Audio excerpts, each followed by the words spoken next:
Ladies and gentlemen, let's move forward to the very first panel discussion. And the topic that we're talking about, it couldn't have been more appropriate than any other day, as you know, the special day that is today, because we're talking about a very pertinent topic around sustainability at Crossroads. And the big question, what's next? Now, to conduct this session, we have with us our expert moderator, Apoorv, Director, Technical Development, GBCI, and he's been working in the field of green buildings for over 14 years, and he's leading GBCI's Better Materials Initiative, which aims to further accelerate the global adoption of better building materials. While I do believe that our session moderator has already joined us, let me also introduce our eminent speakers in the alphabetical order. We also have the presence of Akhil Ganatra, Managing Director, Clancy Global, and he comes with over 17 years of experience, having established the practice as a first generation built environment consultancy and second generation in construction. Under his leadership, Clancy Global has consulted 300 million square feet, over 700 projects in 85 cities across 5 countries. We're also joined by Gurmit Singh Arora, National Chairman of CII, Indian Green Building Council, and National President, Indian Plumbing Association. And he comes with a prolific experience for more than 28 or close to 3 decades, if I may say. He's also founding trustee and secretary of the Indian Institute of Plumbing, and is also the founding member and senior fellow of Indian Green Building Council. Our next speaker joining us in, we also have with us Jaya, Dhindaw, Program Director, Integrated Urban Development, Planning and Resilience with WRI India, and she comes with over 16 years of global experience in a diverse set of roles within the domain of sustainable urban planning. And she also leads the practices work on advancing goals for sustainable development. Our next speaker joining us right here in the first panel discussion, we also have Namrata, Mehra, Head of Design and Customer Centricity, Vikhroli, Lead Sustainability, Godrej Properties. Now, she works at the intersection of marketing, brand, design, customer centricity, and sustainability to deliver tangible value and meaningful delight for our customers across the real estate life cycle. Now, she was responsible for leading the GPL Design Studio from 2015 through 2019 before pivoting to leading CSR and sustainability for Godrej Properties. Our next speaker is Nihar, Chheda, Vice President Strategy, Prince Pipes and Fittings Limited. Now, he's been actively involved in growing business since the company's IPO, engaging with the key stakeholders. And he works closely with the team, focusing on expanding the pan-India distribution network to build a base of quality distributors with strong relationships with the company. And that leaves me with our final speaker, a prolific person herself. We have with us none other than Suhasini Iyer, Principal Architect and Founder, Aurora Design Consultancy. Her studio is dedicated to applied research in the field of solar passive architecture, sustainable urban development and building technologies, water and waste management, and renewable energy. She's also the co-founder of Aurora Center for Scientific Research for Applied Research in Sustainable Development in the field of settlement planning and appropriate building materials and technology. So it looks like we have a power-packed panel lined up for all of you, ladies and gentlemen, and it's only befitting that I hand over the proceedings to our session moderator, Apoorv, to take it over from here. Apoorv, over to you. Thank you. And good afternoon, everyone. Welcome to the session on sustainability at Crossroads. What's next? So over the last about 2 years, we have, of course, very closely seen significant changes in the way we live. And of course, that has impacted all of our lives. It has definitely impacted the building sector, the construction sector itself. The impact of the pandemic, of course, we are still kind of trying to figure out what are the long-term impacts, what were there were some short-term impacts, but there are definite long-term impacts. And then, of course, in light of targets set at COP26 late last year, and the new IPCC report that just got released a few days ago, there is a growing need, or there's almost a necessity to look towards buildings, to look towards cities, communities, the overall construction sector, and push them towards low carbon and hopefully net zero carbon as soon as possible, so that we are able to meet those targets of keeping global warming below the 1.5 degrees Celsius target. Now, on top of that, there's also a growing concern that there might be some effects of climate change that would be present for us in the coming decades. We won't be fully left without them. and they would create some sort of shocks. There would be disruptions that would happen. Pandemic is one such shock that we have seen, but of course, increased heat waves, flooding events, increase in ambient air temperatures, and the usual ones like earthquakes and all those kinds of shocks and disruptions are anticipated. So there is growing conversation on how do we make our cities, how do we make our buildings more resilient so that the impact on people, on their lives is reduced, and as much as possible we can continue as smoothly as is possible in these circumstances. So today we do have this panel of experts that was just introduced from a broad spectrum of disciplines who are here to kind of talk about this. And that's what we're going to talk about. Like, where do we see this entire space go based on our recent experiences and the projections that are coming out globally as well as from India. So in that regard, let me start with Mr. Gurmit, if I may. Over the last 2 years, of course, the pandemic has created changes in the way we live and we work. Now there are expectations that buildings should not just be green, but people are also looking at the health aspects of it. They want to stay healthier within them. So how has the green building space evolved in your experience over the last 2 years to address these changes and these trends? Well, Apoorv, thank you so much. I come from the city of Mumbai. And if you looked at the time when the pandemic made us sit home for about 70, 71 days, we had dolphins sighted off the coast of Marine Drive, which we normally go to Goa to see. We had peacocks dancing in a building compound in Kemp's Corner. We had a tiger coming in the Hirnandani estate in Thana. Now, birds, animals, aqua life, marine life, flora, fauna are choking to death. And unless we do not do something together, we are going to get into big catastrophic climatic conditions, as you have said. The green building movement started in 2001 in India. And it has been a long journey where we at IGBC, Indian Green Building Council, are now at 800 crore square feet of green footprint, 8 million square feet. We have to see how we can live in conjunction with birds, animals, flora, and fauna, because they are really, really crying out aloud to tell us that you are taking over our spaces. Having said that, your heart is where your home is. And green buildings contribute to, building sector contributes to 28% of the carbon emissions, and 10% comes out of the products which are used in building, glass, steel, cement. So a 38 whopping percent of carbon emissions comes from buildings. Now, how can we make buildings healthier living spaces? I'll give you some examples. We have a higher productivity rate from all the software centers we do, Infosys, Wipro, 25% increase in productivity. You have green hospitals where the recovery rates are 20% faster. So certainly green buildings have demonstrated that they make good sense for our health and for our living, the healthier living spaces. We look at control of indoor environment quality. We look at maximizing daylighting. We look at passive architecture, which we have lost over time. If you look at the earlier structures, you go to the Taj Mahal in Agra, you go to the Bhai Temple, which is, of course, quite recent in New Delhi. We don't need a fan to stand in those.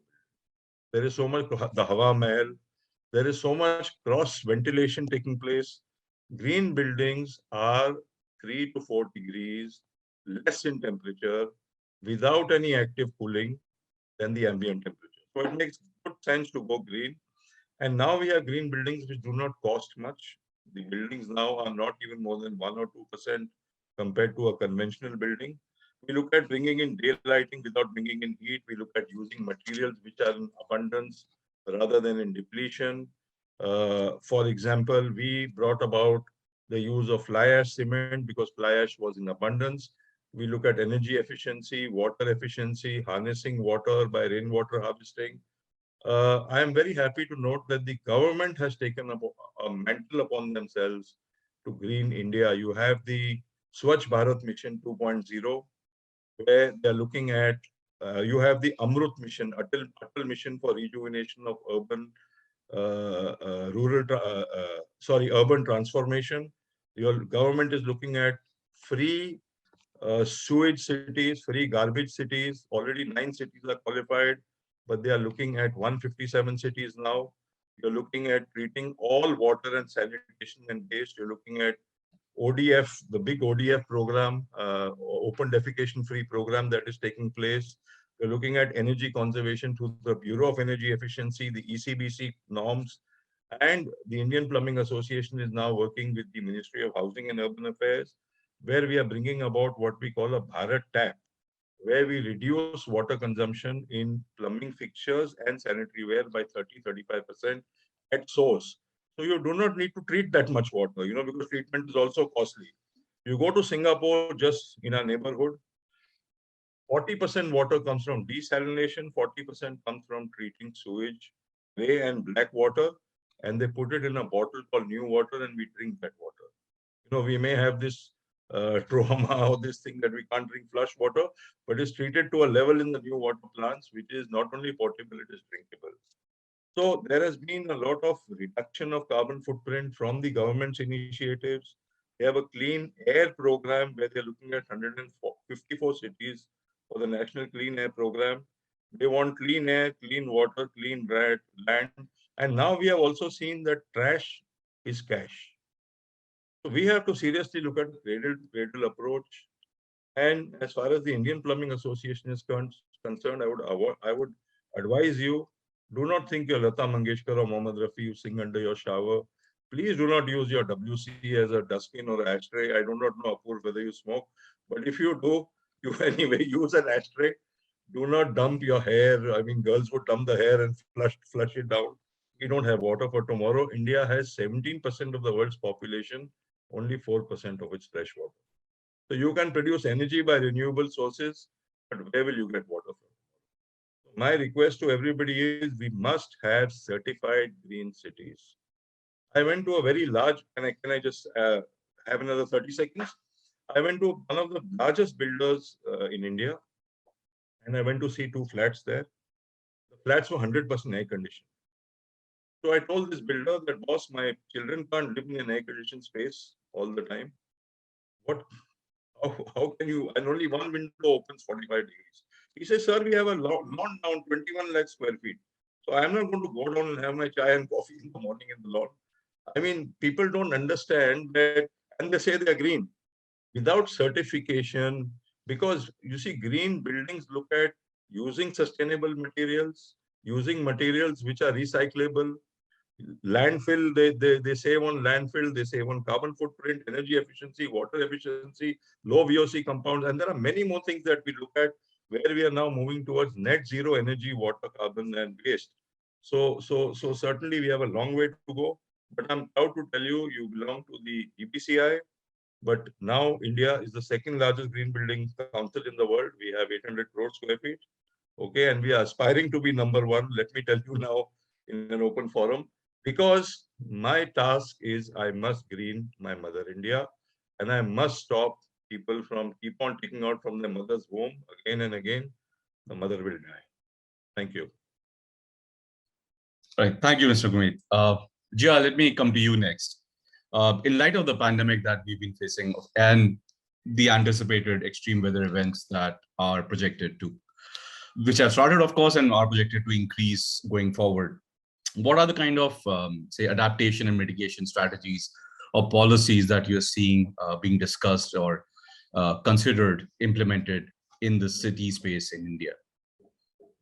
Well, thank you, Apoorv, and thank you, Sapna and Realty, for actually having this conversation. I'm very happy that the real estate industry is sort of waking up and talking about resilience. Basically, this wasn't a conversation present even 5 years ago. So I feel like this is great. And just in terms of context setting, to state a few things of where we are really. So in terms of real estate, 35 billion square meters of new real estate is going to come into Indian cities by 2050. But 75% of overall infrastructure is yet to be built. We know that. And why this is important, adaptation mitigation, is because India is the 7th most vulnerable country with respect to climate extreme. And according to a new CEW report, 27 out of the 35 states and union territories are highly vulnerable to extreme hydromet disasters and their compounding impacts, right? And basically what you stated earlier, in terms of context, Apoorv, the heat waves, the droughts, the frequency of floods, waterlogging, the human also, the aspect of it, the social aspect of, these repercussions and health aspects. And basically the IPCC report, which is, which basically essentially paints a very troubling picture that basically more of this is going to become frequent.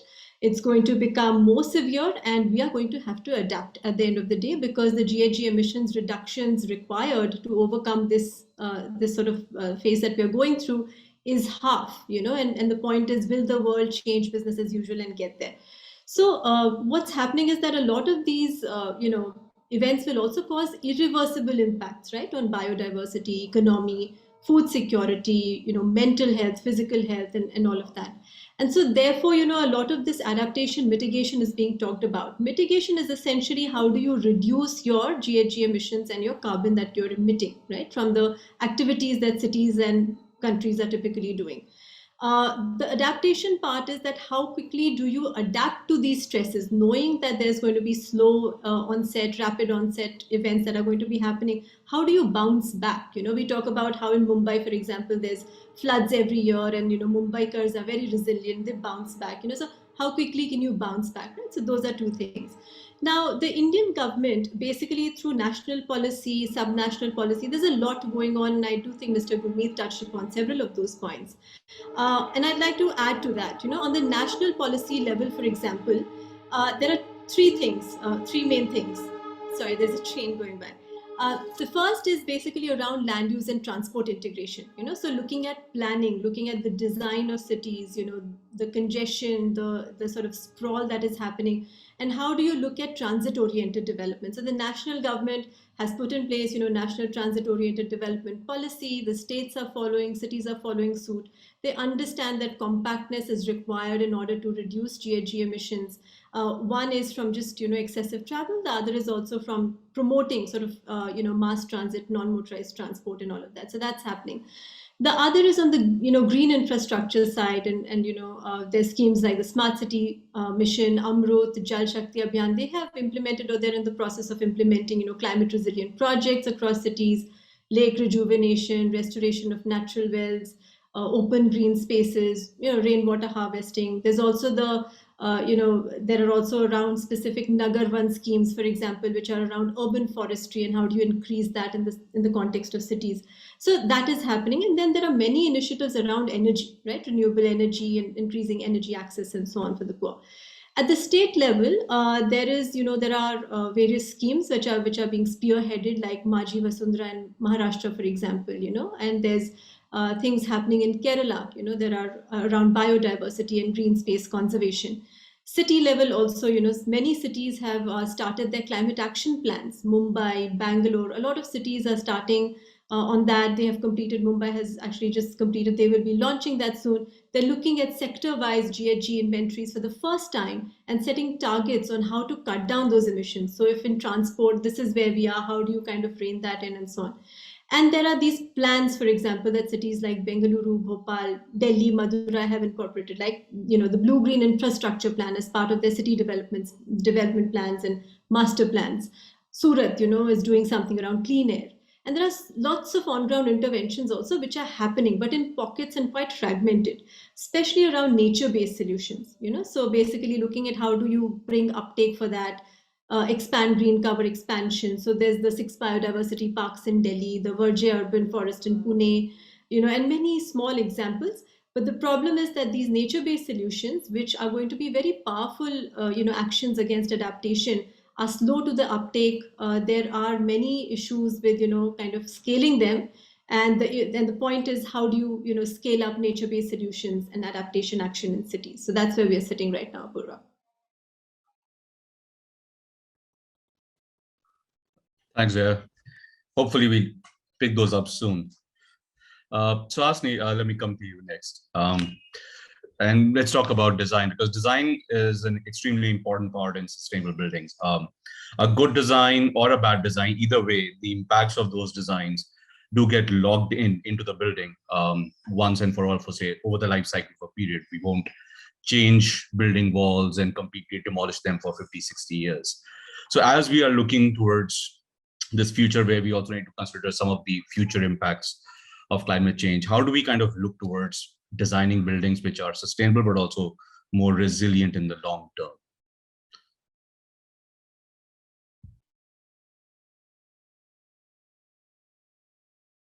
Mike, sorry. Yeah, I am unmuted. Thank you all for inviting me. First, I would like to say that design is not only about building materials. Design is about planning, and design is about innovation, and design is about collaboration, you see. And I find that a lot of the efforts in this country that goes into at the policy level to make Indian cities more sustainable, whether it was the JNURM scheme, which went right from administration, time planning and other things, and smart city program and various other programs. The two bottlenecks that we face in this country, which are more difficult to deal with, one is cultural, and the other one is about community level involvement. So we have policies that would help the country to become more sustainable, right from urban planning, design, architecture, building materials, technology, innovation in terms of building sciences. All this is there. We have experts, we have people with a lot of experience, we have goodwill. But there is a serious lack of cultural acceptance in terms of, I would say, design in this country, you know, or what we call intellectual input appreciation. So whether you're a planner or a designer or an architect or somebody like that, and you're going through the cycle, and I'm a bit sorry to say this in this forum, which is sponsored by Real Estate, is design takes a last seat. And then you plug in technological solutions and hope that will be the glue that will hold the project to become green. So you get points, and I'm sorry, Gurmit Singh ji, but giving points in terms of green building, where you again fragment technological input, which do not often function together and are not really in context. And this is where I think a lot of work has to be done on a cultural level. Post-independence, Indians have been very mobile, but either because of distress, jobs, education, whatever, we have very cosmopolitan cities and metros. And somewhere along the line, the cohesion in terms of social capital building works only when we have disasters, whether it's a flooding in Mumbai or tsunami on the East Coast, then people come together.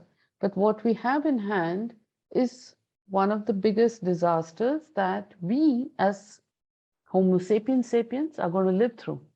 You know, post the fifth extinction, primates have come into being, and we will be living through and seeing the end of the sixth extinction. And this is where I ask the question, how come India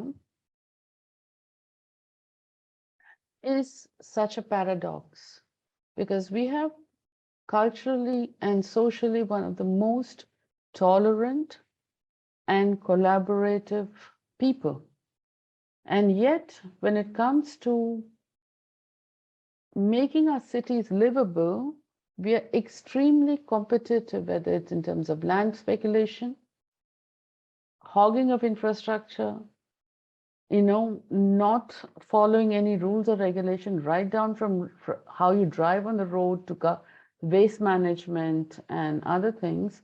So there's a kind of a paradox. On an individual level, we're very tolerant and very, very compassionate and extremely sharing, and you know what you call this hospitality of the Indians, but it doesn't seem to extend to our space that we occupy as urban dwellers, or the space that we occupy when we work with designers.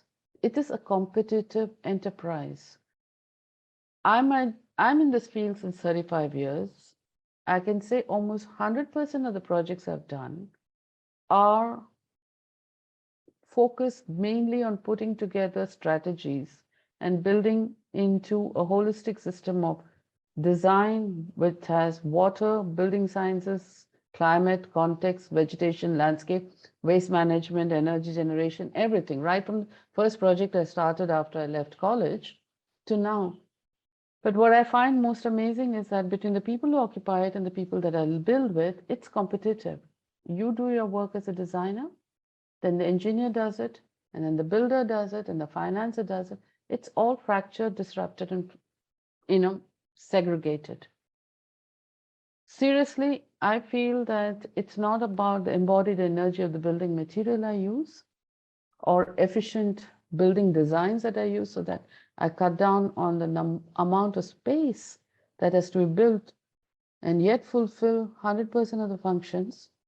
And it's not about intelligent envelope design that uses the least amount of material to manifest the maximum enclosed space with the best use of material and labor skills for the geographical context, or about recycling my waste and being net positive in terms of energy, but it's about how we work together in the development sector.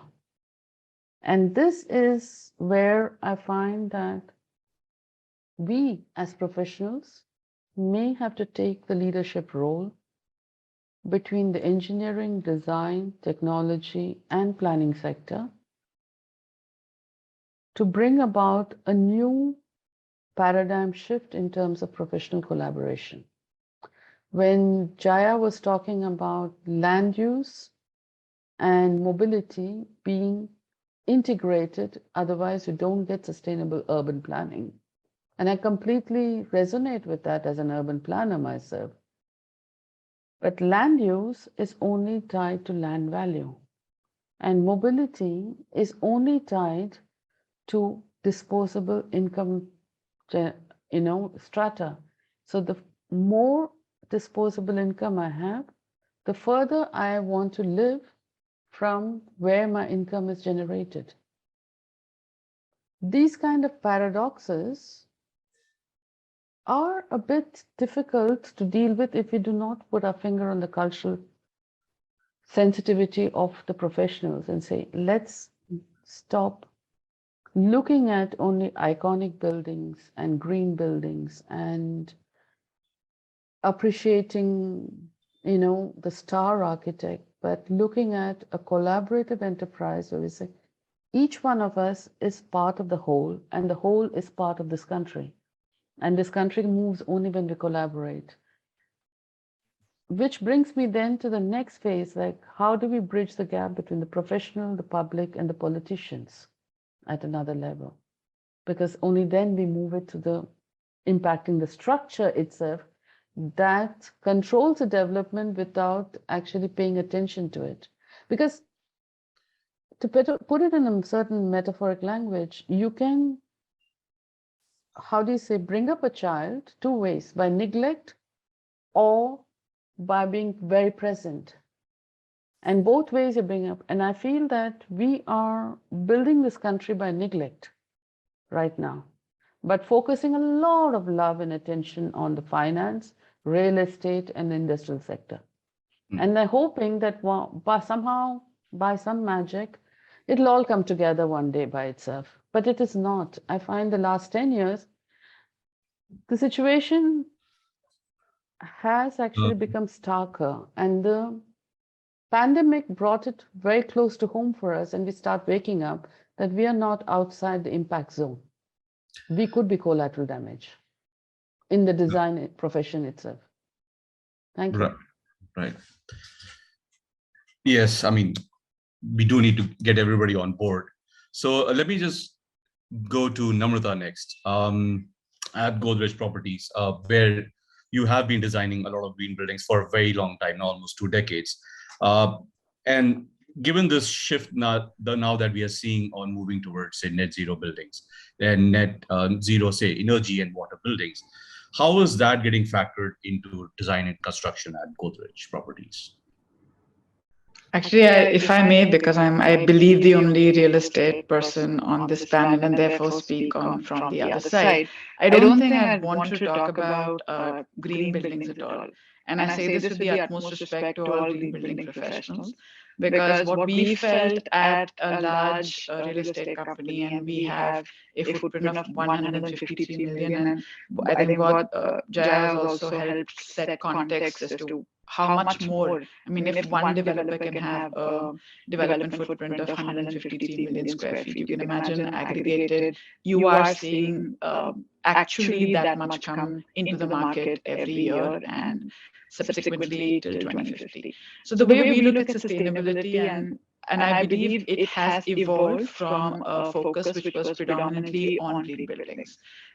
We are a founding member of the IGBC, and we have been building green for a while now. And for us now, it's base hygiene. Every Godrej properties development has to be IGBC minimum silver, and there are internal mandates on how projects get rewarded if the silver moves upwards. And those are for us to manage, because we honestly don't even believe that we need customer commitment to do that. This for us is something that we're going to do. One of the things we did do is to say that we can put in the best infrastructure. We went back and found that a lot of that infrastructure was just not getting used, because we hand the societies over to a management committee, which is society driven, and no one takes care of solar panels, and who cares actually at the end of the day. You just want to cut costs, and not every society is evolved. So we started certifying the Green Society certification purely because it is sustainable development is a collective mandate. It isn't going to happen if one person, and I think it is a pleasure, at least for me, to be on this panel, because the varied disciplines, opinions, insights that all of us get, because it's so well represented. So the way I'd say is green buildings as of now are hygiene, but it isn't just green buildings which is sustainability. Honestly speaking, sustainability, at least for us, is toggled across environmental, social, and governance, and it is very important for us. And the one thing that we started doing a couple of years back is we did not allow people to say sustainability initiatives anymore. For us, it's now sustainability performance, or rather ESG performance. Every site has an environmental management system, because it isn't just the green building Apoorv that is important. Gurmit correctly mentioned that IPCC says 39% of global emissions are from the real estate sector, 28% of those are operational, and 11% is embodied carbon. So yes, materials matter, but how you make the building is also incredibly important as a sectoral device. And what we found is, while we may have focused on green buildings, we had to take a step back and focus on how we were building the green buildings. So we've set up environmental management system on all of our current operational sites.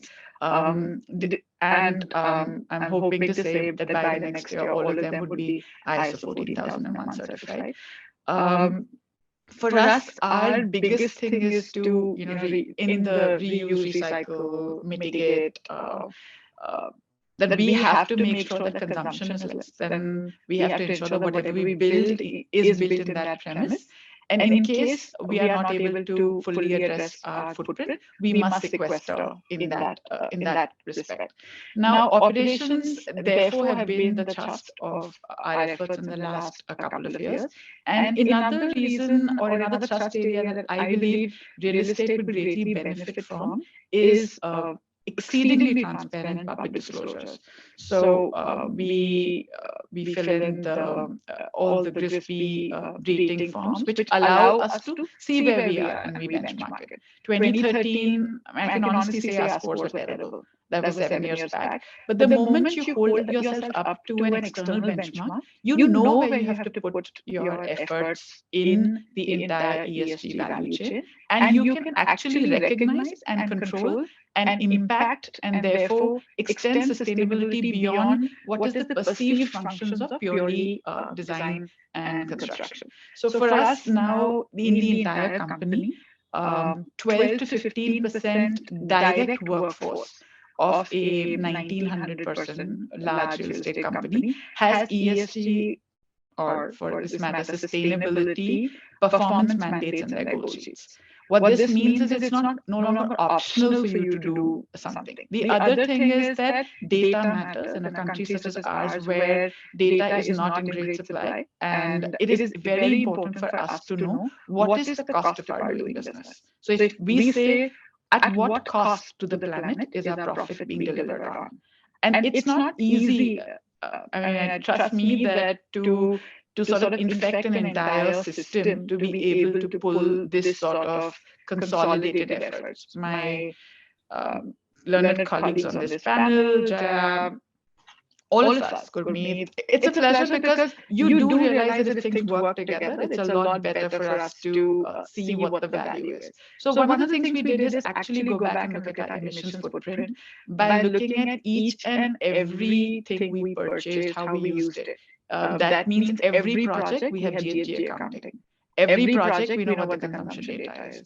Every project, I can look at what is the carbon cost of the value that is being generated. Now, this is the time for us to put it together, and we need to set up internal mechanisms, which is what we are working on, because we would like to be responsible. Our aspirations are to be amongst the world's most responsible and sustainable real estate developers. That doesn't mean that tomorrow we're going to change the fact that we will stop being real estate developers. We are in this workplace, and this is our mandate. But it's the how that matters. And what we have understood is that just as how people have to work together, sustainability is not run by sustainable managers or just by getting an IGBC certification because we made it hygiene. If we hadn't made it hygiene, I would be spending all of my time making sure that the buildings have that certification. For us, if that is not on a dashboard, that project has no way it's going to get launched. So it by itself is now a default setting. Now for us, handing the project over is the other step. Sites being environmentally managed is important. Biodiversity indicators are important. And whatever we consume through our CSR projects, we hope to mitigate that. As a company, we are water positive. So we did a couple of projects in the Mehra region, because of which are the amount of water that we recharge to the ground as a company is more than what we consume annually. And if we go at sustainability from a very hard-coded, performance-based angle, I do believe we will have to get better. Every site came up with a climate assessment. They had to, because we have to aggregate it at a company level, and we disclose that data as part of CDP. And it has to be real and relevant. And strategy managers, financial managers had to put cost to this. So now when someone says, I don't think it's a great thing, it's sustainable, but does it make business sense? I have a clear matrix in my hand that says, well, it's going to cost you this much in 5 years. So I'm only asking you to make a small percentage of investment at this stage. And if we are able to quantify and speak the other person's language, and that's how collaboration happens. We can always say we want to do the right thing, but if we find more areas of convergence, if we are able to talk to who we are talking to in a manner that they feel heard and understood, I do believe collectively we'll be able to do a lot more. On the disclosures, Sorry, just to kind of respect other speakers' time as well. I'm sorry. No, please. By all means. Can I intervene 1 minute? Namrata, you have a very big echo. Maybe you're using your hotspot on your phone. Are you? No, I'm not.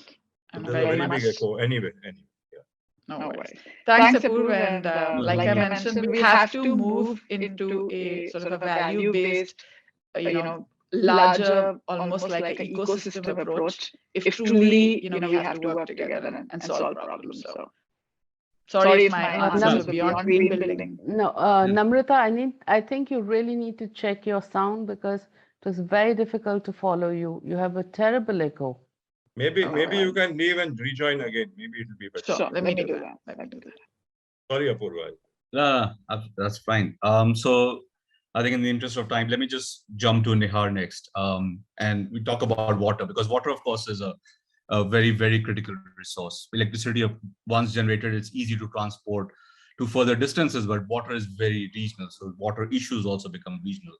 So now, given that you are in that space, how do you see things happening, and what are the issues you come across whenever we talk about, say, water scarcity and sustainability? in different cities, different regions, and how do you and your team work towards, say, addressing those issues? Sure. So thanks, Apoorv. So, I believe that piping systems are the heart of any project. And being a pioneer and an industry leader, we at Prince Pipes play a major role in making buildings more sustainable. Two specific initiatives that I would like to highlight. So firstly, we design and manufacture piping systems for plumbing, SWR, underground drainage applications, which are not only complying to the standards, but are also piping products that are both high performance, user-friendly, and minimize leakage of water, which helps. And secondly, I would like to talk about a new product that we have launched called EasyFit RE, which are plumbing pipes designed for reclaimed water. So, on site, we understood that there was a lack of differentiation between what pipes are carrying the fresh water and what pipes are carrying the reclaimed water, now that STP plants are mandatory in most projects. And this would create a lot of confusion, while the maintenance work would be, going on. So we studied the international, plumbing codes, from which we realized that, purple is the color for reclaimed water. And from now on site, there is a very good differentiation that white pipes would be used for fresh water and purple ASTM pipes would be used for reclaimed water. And, I understand that this is a very sort of minor innovation, and it's, in the larger scheme of things. However, I believe that, such small inventions help promote the ease and the convenience of recycling water, while also addressing important issues that are faced by the contractors on site. So, I believe that as an building material manufacturer, it is up to us to constantly innovate and try to identify such solutions which address both improve sustainability while also addressing on-site challenges.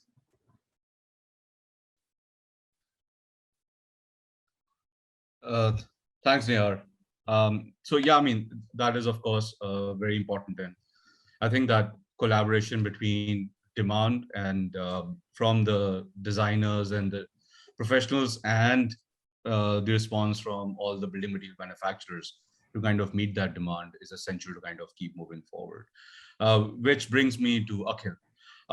And given your experience, I just wanted to kind of talk about one of the big sectors within green building, like individual, or rather say any building itself, which consumes a lot of energy when we talk about, say, offices and hotels and hospitals and airports, data centers, is the cooling and the other MEP, which take up anywhere between 40 to 60% of the total energy consumed every year. So what kind of advances or trends have you been seeing in this space to ensure that that big chunk of cooling comes down, that energy consumption for those come down, and where are we going in that front? Hello everyone, it's good to be on the call. I hope you all can hear me and there's no echo. Perfect. Excellent. So, I mean, it's great to be in this sparring of sustainability. It's the best time for sustainability in that regard for sure, because the implementation of it clearly doesn't seem to be a question across stakeholders. So that's going to be great fun. So it's the best time to be in sustainability for what it's worth. With regards to energy, that is the biggest guzzler, right? Temperature control is what takes up maximum power, because with lighting, we've become much more efficient. Our pumps, motors have become much more efficient. So a lot of the money is actually going behind temperature control, even in terms of the calamities we're talking about and how the weather will behave in the coming 50 years for what it's worth.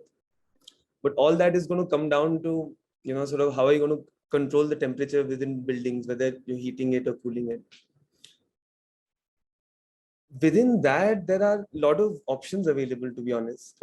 It's just a case of considering all of them when you're sitting down on a table for a project. So if you take an example of an IT project, now when you're looking at an IT project, you're still thinking air conditioning coming from the ceiling, sort of throwing air down, return airs are still open. simple things like that. They change with underfloor cooling coming in, which has been there. It's not new, but like what Gurmit sir was saying, that STP पानी पीने को डर लगता है हमको, उसी तरह से हवा जमीन से निकलती है तो हमको लगता है शायद ना चलेगी या खराब हो जाएगा system. So these are things that we'll get over in some sense, but in terms of system options available, right from geothermal to the IoT platform, in terms of how passive energy is controlled, I think we are very advanced. So we are right on the ball with that. Energy modeling, of course, is gaining a lot more prominence, which it should as well. So yeah, I mean, in terms of energy consumption, that's where it is, sort of considering technologies which have been there and seeing what is more sustainable, both in terms of the high side and the low side distribution.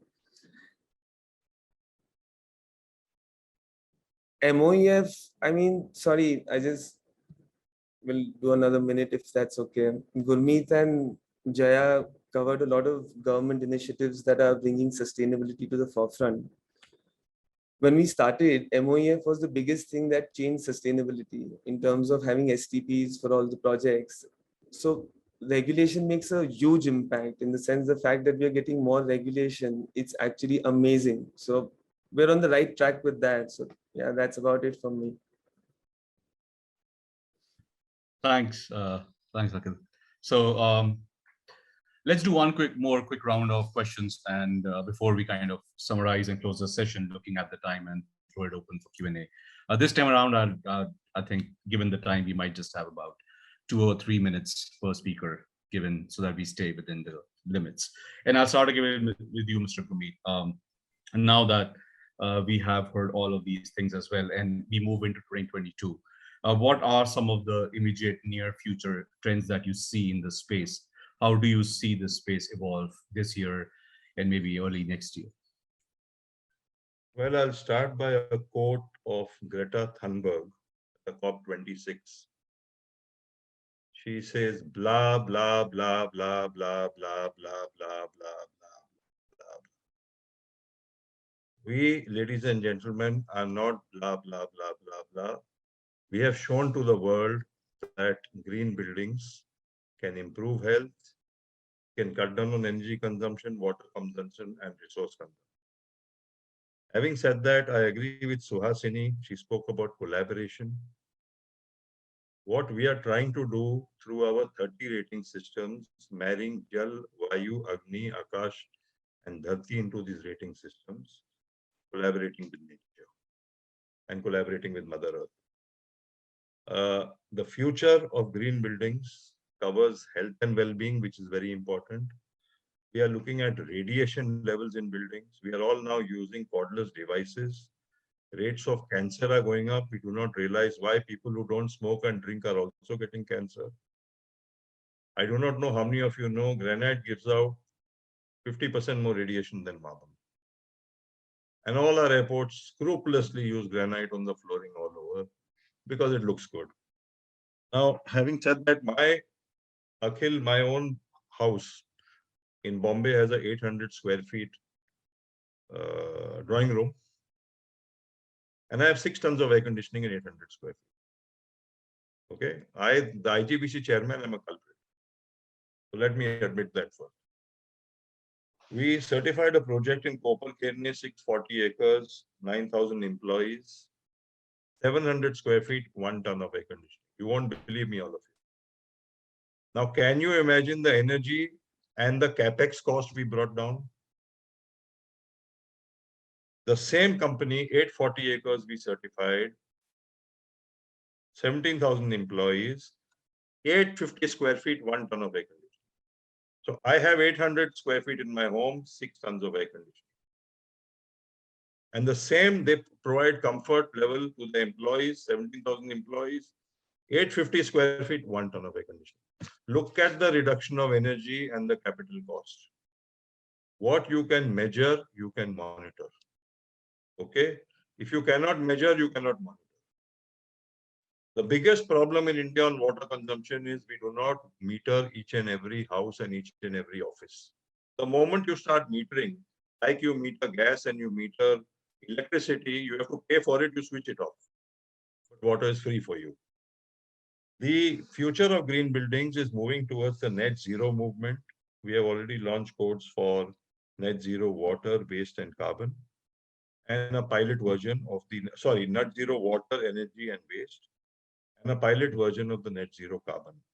Government of India's target is 2070 to make India carbon neutral. IGBC's target is 2030 for all new buildings and 2050 for all existing buildings. Difficult to convert existing buildings. You look at Ibis Hotel, he tells me, yeah, I'll treat all my water, but I do not know where to use it because I don't have any landscaping in my hotel. It's just a block of rooms that is built in a very small area. So there are challenges, but we are getting there. I have 2,000 companies already signed up on the net zero mission. My own headquarters, which we built in 2003, inaugurated by the then President of India, was 18% more. Today we have ample number of projects which are equal to the cost or 1 or 2% more than a conventional building, which doesn't matter at all in the total scheme of things. We have our own headquarters where we have installed photovoltaic panels where we produce energy on both the sides. So that means I can use 180 degrees of the sun's rays. Even when I'm in the sun shadow region, the reflective paint reflects on the bottom of my solar panel and we produce energy. We are not net zero. We are net positive energy.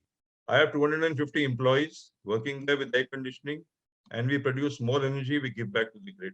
Plant 13, if I'm not wrong, Namrata, is net zero energy. Lots of your projects are now going net zero energy and in net zero. And they are net, as she said, you could not hear her in the echo, but the whole Godrej plant now is net positive on water. So can you imagine you are producing, I have certified a lot of projects which do not require water from the municipal corporation, do not give the waste into the municipal corporation, do not require energy. Look at the operating cost saving, the OPEX. So I am not looking at CapEx has already come down, but if I can save on the OPEX, I can increase the health and well-being of my people living there. Certainly we'll have done something for society. Thank you. Thank you, sir. Definitely shift to positive would be better from the zeros. Jaya, let me come to you next. And there is, like, as we again talk about making cities more resilient, there is conversation of looking at nature-based solutions as an alternative to the hardcore gray infrastructure. So what are some of these and how are they being kind of considered in cities in India or in general conversations where it's going right now? Sure. So first I'll start with the good news. And the good news is that we now have data and evidence that shows that nature-based solutions can play a critical role in, urban climate change adaptation and mitigation. And just in a nutshell, what are nature-based solutions? These are approaches which use nature to increase and restore natural capital or our pool of environmental resources. So using nature for nature, right?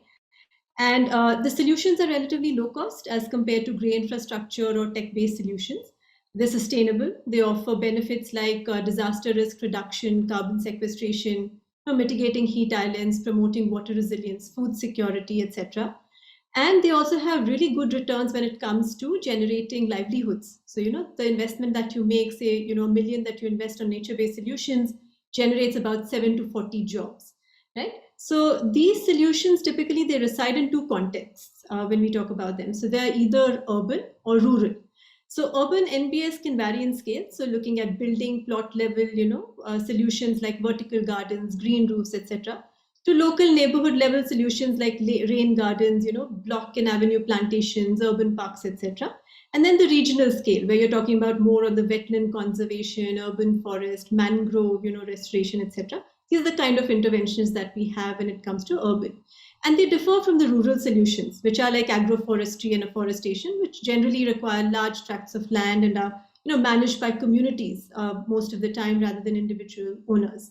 So, and there's, for example, there's an example, and this is something that people should look at, the China Sponge City program, right? And Wuhan got a bad name on certain things, but, Wuhan also is doing a great job in terms of its Sponge City program and, bringing nature-based solutions at climate proofing the cities, the buildings, and good water management practices. Now, the bad news, or the not so good news, is that despite of all of this, nature-based solution interventions in India are yet to see significant scale. And the reasons behind are clearly one, in the urban realm, it's the requirement for large land parcels, for it to have any kind of a significant benefit. Then also, multiple agencies and ownerships come into play, depending on the size of the land required, etc. And so that requires more coordination effort. The other challenges include limited awareness and capacity, both technical and financial, at all levels of all stakeholders, whether it's government or investors or whoever it is, to also implement and maintain NBS on the ground. And, the nature-based solution business model itself, unfortunately, has not found proper articulation. So because of which, post-implementation, there's a question of who does this belong to? Who's going to take care of the operations and maintenance of these, projects? And so this leads to sort of long-term ineffectiveness due to the gaps. The governance structures also hinder innovation, something that Suhasini was talking about earlier is, innovation and design. And there is absence of, standard specs and impact measurement frameworks, so that, people don't know, people who are investing, they don't know that, what are they getting out of this and what is the effective, outcomes that this is leading to. And also that's why investors are generally, favoring immediate results and, measurable outcomes, which grey infrastructure solutions provide. Now, that being said, there are cities like Hyderabad, Mumbai, Kolkata, Kochi, who've made tons of efforts, on kind of mainstreaming nature-based solutions in their cities. WRI India has been working with many of those. And I'll just very quickly tell you about, the framework that we use essentially to work with these cities. So first is, the analytic tools, because we believe that you can't manage what you can't measure. So basically the first is the science, right? To bring the tools, to look at measuring baselines, to look at, what is the potential of restoration in cities. So we have developed many tools to kind of do that and methodologies to help cities do that. Also down to things like site species, matching, because you just can't throw around seeds and plant any tree anywhere, that causes other, down the pipe problems, other sort of maladaptations eventually. So looking at that. The second is looking at governance, finance, and institutional innovation. So basically, especially the O&M side of things. So for example, in Kochi, we did this, activity where we brought this, we did a mapathon exercise, did the site species map, we did the pilot projects, and then we also structured the O&M, where, Kudumbashri, for example, which is a grassroots organization in Kerala, is going to play a big role in kind of taking these projects on and, kind of ensuring the maintenance. The third thing is, looking at prioritizing vulnerable communities, because these are the people who have, the least amount of contribution to climate change, but will be the most impacted, as in this situation gets worse. So looking at how do you assess individual and community resilience, how do you measure that, and what are the areas that need to be strengthened for these communities? And the final is, plans and prototypes. So whether you're looking at city disaster management plans, how do you move them from rescue and recovery to more preparedness and resilience? Whether you're looking at climate action plans and what kind of targets you're setting and how you're doing it in a collaborative manner. And the last thing that, we are doing, which we recently launched, is this accelerator on urban nature-based solutions through the City Fix Labs, where we are looking at, testing, identifying pilot initiatives, which can then be scaled up in cities, which relate to air, water, and green space management and efficiency. And then also the second goal is to create a forum on nature-based solutions in India, which would be a multi-stakeholder platform, which facilitates this whole peer-to-peer learning and knowledge exchanges for this nature-based solution conversation to scale.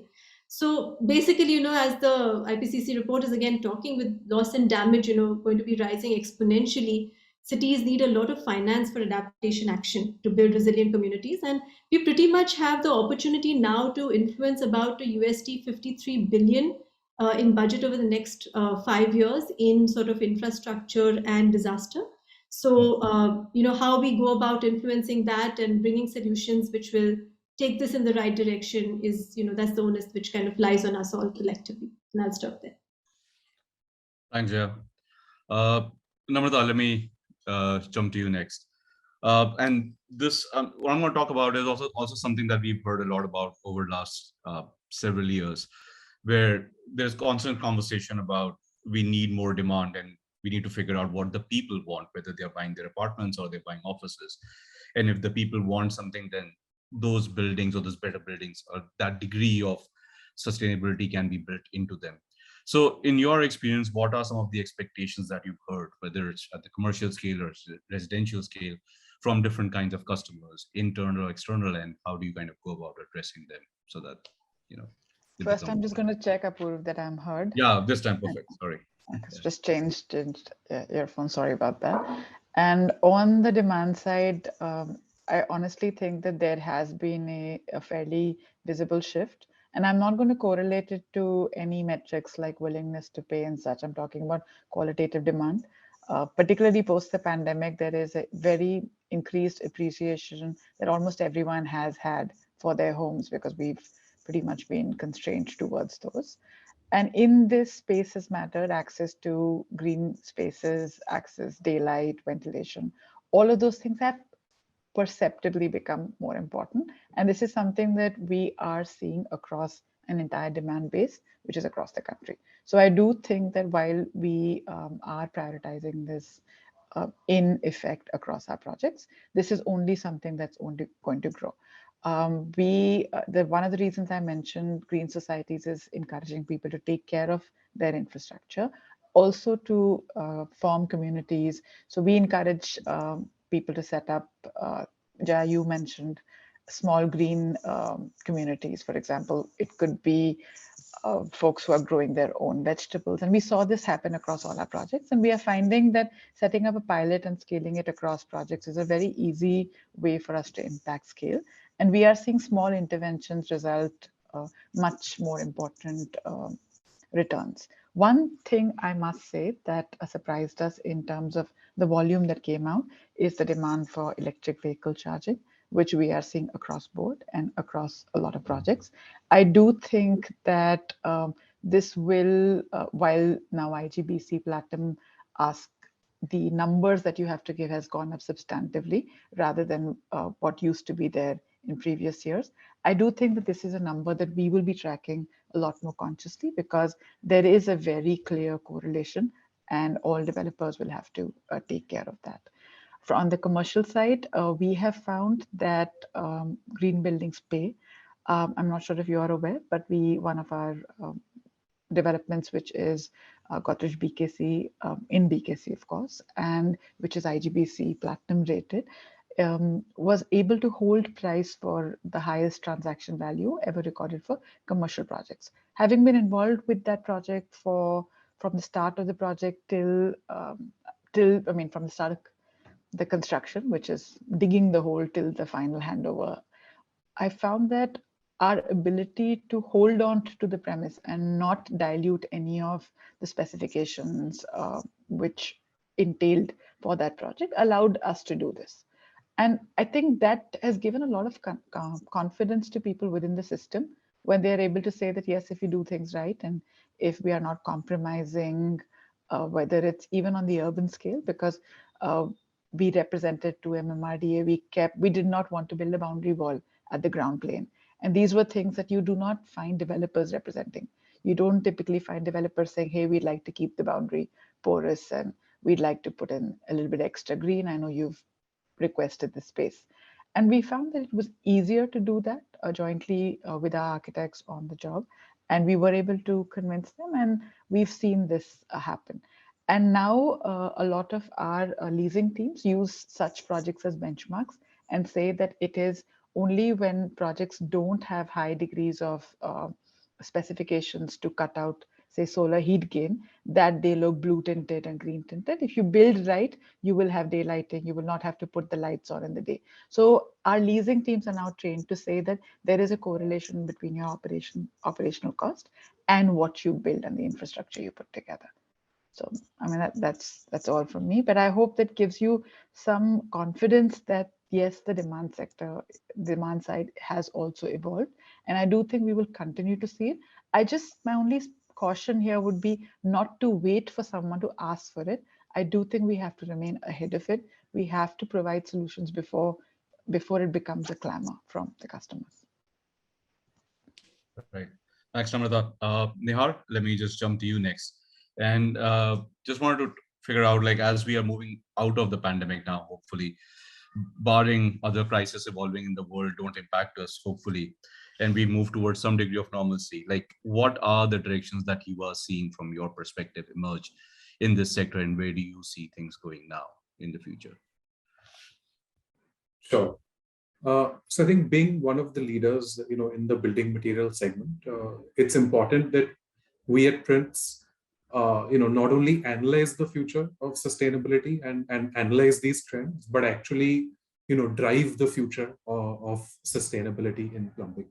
And I think one way of driving such sustainability is by benchmarking ourselves against developed markets and introducing such products and solutions which makes it easier for builders to adopt sustainability without impacting their profitability. So today, the concept of a triple bottom line is at the core of our long-term strategy at Prince. Triple bottom line, which includes not only the financial bottom line, but also the social and environmental bottom line. So now it is our goal to pioneer, piping solutions that enable builders to attain their triple bottom line goals. And I think one such example is a product that we have recently introduced to the Indian industry is DWC pipes, double wall corrugated pipes, which are used for underground drainage. Now, DWC pipes are high performance, user-friendly solutions relative to the conventionally used RCC cement pipes for this underground drainage application. And today, DWC pipes not only have better load-bearing capacities, they also have a longer product life cycle, making them more economical for the builder, and now making it very convenient to pipe waste as well as treat waste. So I think, as a manufacturer, it is important that we consistently pioneer such products in India, which enable builders to focus on their triple bottom line, which will drive sustainability in their buildings. So yeah, that's all I have. Thanks, Nihar. Suhasini, let me come to you next. And just wanted to touch upon, say, the material space, which is slowly gathering a little bit of attention, and the impacts of material selection within buildings, within infrastructure as well. There are impacts which are on carbon, but also equally important is the fact that as materials and the supply chains become more complex, we often do not know where our materials are coming from and what are the impacts within those supply chains that are happening. So when you go about, say, selecting materials which are lower impact and could be on carbon, could be on human impacts and others, like how would you go about, or how should people go about them? Okay.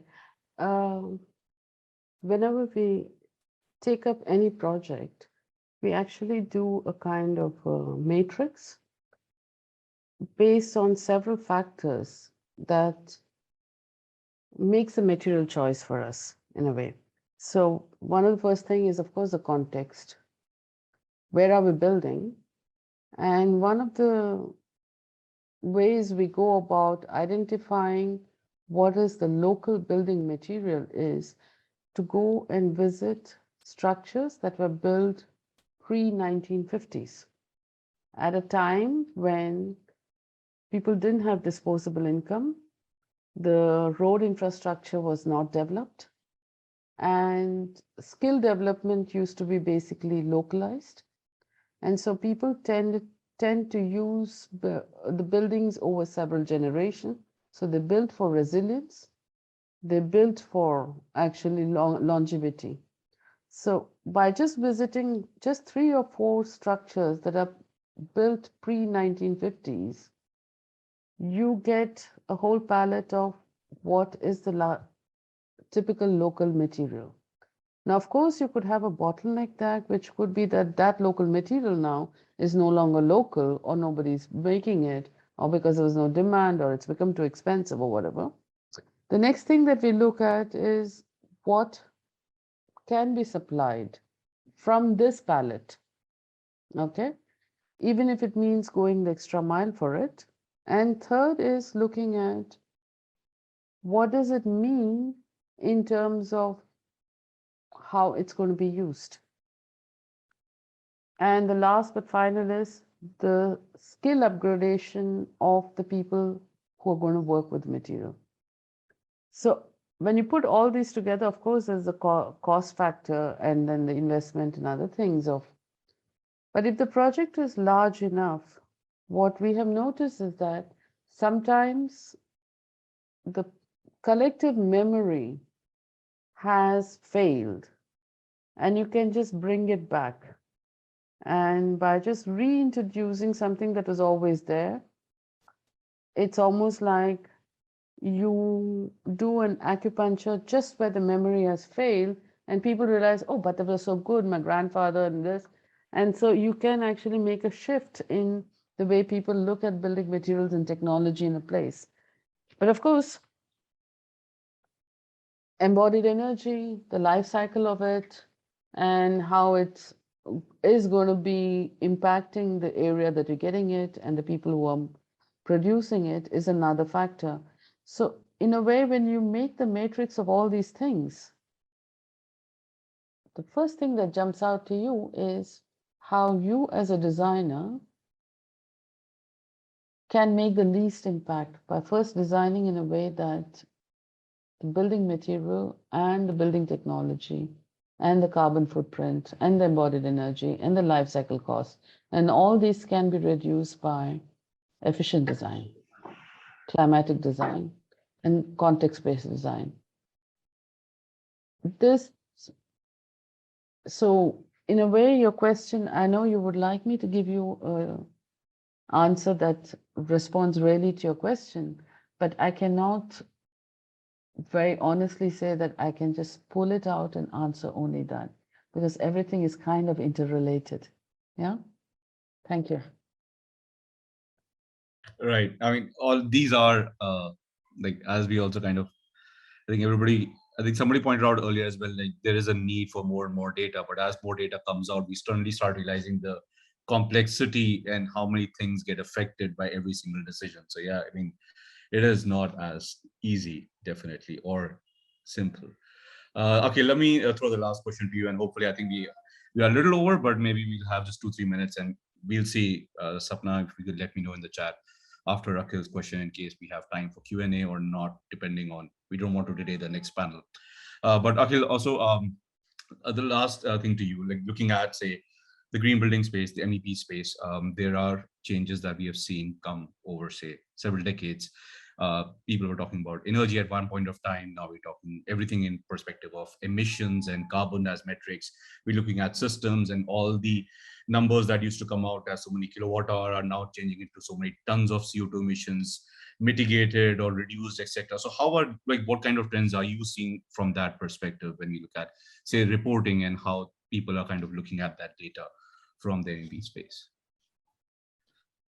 I'll keep it fairly short. In terms of what you mentioned, Nihit, and which most of all the others mentioned as well, that data points are becoming very important. With MEP, predominantly, it's not the system you've installed, it's how the system is performing once it's installed. So data points come back to haunt us in that sense, in terms of being predictively maintaining assets. So for sure, from a perspective of sustainability going further, measuring existing assets is probably the thing that will make the most impact, or not probably, it'll make the most impact on things. The other thing that everyone was talking about is neighborhood integration. So in terms of how the infrastructure of the neighborhood is in place, so while urban planners look at social settings and how communities can be grown, the infrastructure has to be modular and plug and play, because the way things are going on, you can't sort of say that you can define all the requirements today. It's more providing, like you'd say, Hume pipes or empty channels for services to come along. So yeah, I mean, that's it from my end, between those two, data points and neighborhood development at an infrastructure level as well. Thanks, Akhil. Thanks to all the panelists. I think, thank you, Mr. Gurmit, Jaya, Suhasini, Namrata, Nihar, and Akhil. And I believe, Kavya, you will be bringing Sapna in I'll hand it over to you. Sorry, just in interest of time. No, thank you, Apoorv, for beautifully moderating the session as well. I think we managed to gather a palette of insights from our speakers. But I'll quickly bring on board Sapna Srivastava, as I believe we do have a couple of questions. So, Sapna, very quickly, over to you. Yeah, we have one very interesting question. So that question goes to all our speakers. We have been asked is what is the most underrated idea in design and what is the most overrated idea in design? So Akhil, starting from you, what do you think is the most underrated idea in green design or building design, and what is the most overrated idea? Underrated idea, I would say underfloor cooling is quite underrated. In terms of overrating, I don't think really anything is overrated. It's sort of to cover all the checkpoints. Something which is overhyped, then maybe it is. It's very sensitive space. I don't think there's anything overhyped. Everything in sustainability is equally important, and we'll have to stick to that, right? Only to okay, so you're saying sustainability sometimes is a overhyped word. Okay. Okay, so Suhasini, moving on to you. So what is the most underrated, probably according to you, is the idea in design, and the most overhyped or overrated? You're on mute. Yeah. The most underrated is the designer, and the most overrated is the financer. Okay, okay, fantastic. So Apoorv, closing remarks to you. What do you have to say? You have heard the panelists. So what according to you is the most underrated and the most overrated idea? Yeah, it's underrated. I think being an architect in this space, I would have to agree with Suhasini. I mean, design, I think, often gets like the kind of benefit that can come from design is often underrated. People don't think as much. You experience design, but it's not something people in India are yet willing to kind of look towards as something that will have an impact. It's changing, but yeah, overrated. I'm not certain about overrated at this stage, but yeah, I do think that we need to definitely pay more attention to good design. That really, sometimes, really, in fact, people say technology is sometimes very overrated in terms of probably. So, I mean, it depends. I think one thing I would say, maybe something that comes to my mind is over time I've heard about, say, costs. It's like, but I remember there was this one greenhouse being built in Delhi, and this gentleman was like, this house was expensive to make, and it's all just very efficient and all that. Yeah. And he's like, it's still cheaper than the house down the road, which is luxurious, but not green. So often we talk about cost being a very critical part, but I think it becomes a matter of priority. Like whether you want to choose luxury, then you can do that. If you want to choose green, you can put the same money there. I think it's a matter of, again, design or choices, it's perspective. That's right. We can all agree on that design is a matter of a lot of influences, not only individual influences, but the environment, the understanding. Like Ms. Suhasini said, the mindsets have to change. The recognition of architect or a designer has to, come there in the industry. What our other panel members said, what Mr. Apoorv said, the cost, that becomes a critical factor in influencing the design. The technology becomes an influencer. Akhil said that there are some of the technologies which are quite underrated, and they need to be recognized for what they can do to probably bringing the green buildings or sustainability. We do have a lot of questions, but yes, we have to move on to the next panel as well. Kavya, I hand it over to you now. Thank you, Sapna. And I'd like to thank all our panelists. Thank you very much for joining us. And thank you, Apoorv, for once again beautifully moderating that session. Thank you very much, Suhasini ma'am. Thank you, Akhil. Thank you, Apoorv. And thank you all. Yeah.